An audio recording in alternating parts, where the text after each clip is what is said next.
The story of Cropsey began as an urban legend on New York's Staten Island. There were stories of a boogeyman-like creature who had a hook for a hand and would drag children to an abandoned hospital. But when children in the area actually started disappearing, these tall tales started to become true urban legends, and finally, true crime. There was, after all, a real boogeyman.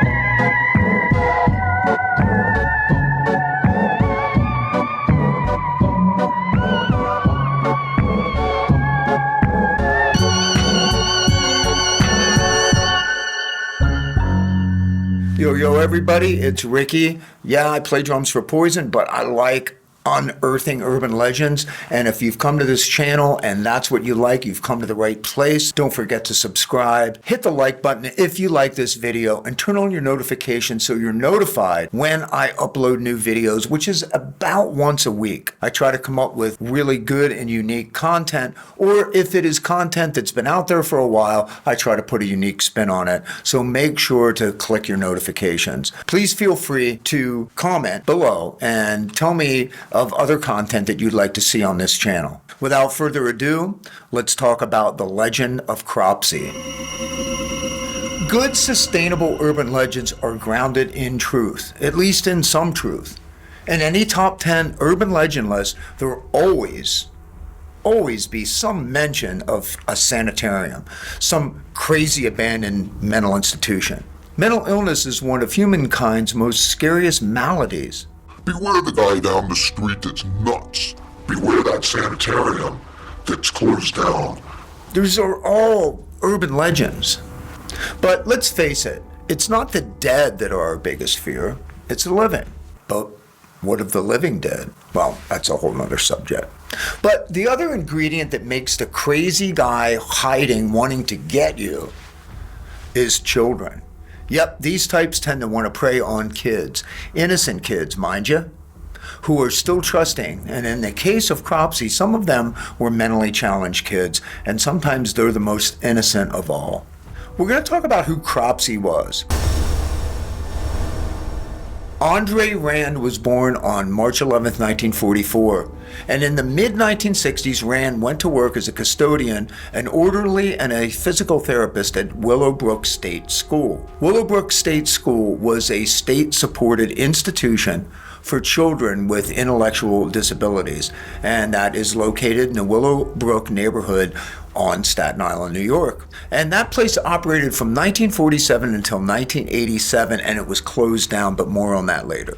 Rand's early crime record tells us that he picked up a group of 11 children from the YMCA one day, the one located on Staten Island. He picked them up in a school bus, purchased a meal for them without any consent of any kind from their parents, then took them to the Newark Liberty International Airport in the state of New Jersey. Now, none of the children were harmed, but in this encounter, Rand was apprehended and served 10 months in jail for unlawful imprisonment.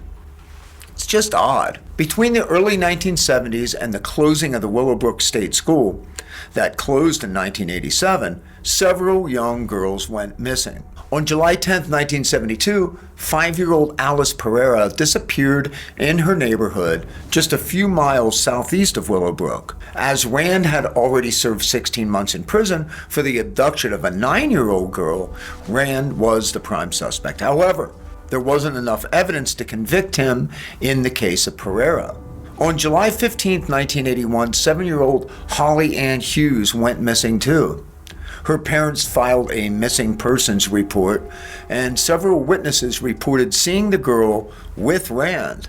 Rand was also later suspected in the 1983 disappearance of 11-year-old Tyahise Jackson and the 1984 disappearance of a 21-year-old Hank Gafforio. But it was the disappearance of a 12-year-old Jennifer Schweiger, however, that finally nailed Rand. Schweiger was born with Down syndrome, and she was reported missing on July 9th, 1987. After a search that lasted 35 days, Schweiger's body was found in a shallow grave on the property of the former Willowbrook State School. When we dug it up and found a little foot there, said Bob Devine, a volunteer on the search committee, he said that it's something that's going to stick with you the rest of your life. I can only imagine. The tales of Cropsey were told in many ways, and in 1981, there was a film called The Burning that brought Cropsey to life in a slasher film. It was none other than sexual pervert and renowned New York filmmaker Harvey Weinstein, who was one of the original story writers. Harvey is a whole other story. But two young filmmakers also did a documentary on Cropsey. The film was called The Cropsey Legend.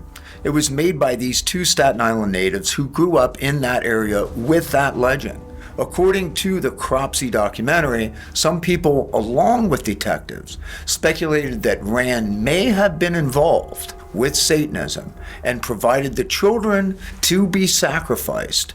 There were people who also thought that Rand was not alone in the commission of his crimes, and many believed that he was passing the children around to his friends in the underground network of homeless and mentally disabled people who were living in the tunnel systems of the former Willowbrook State School.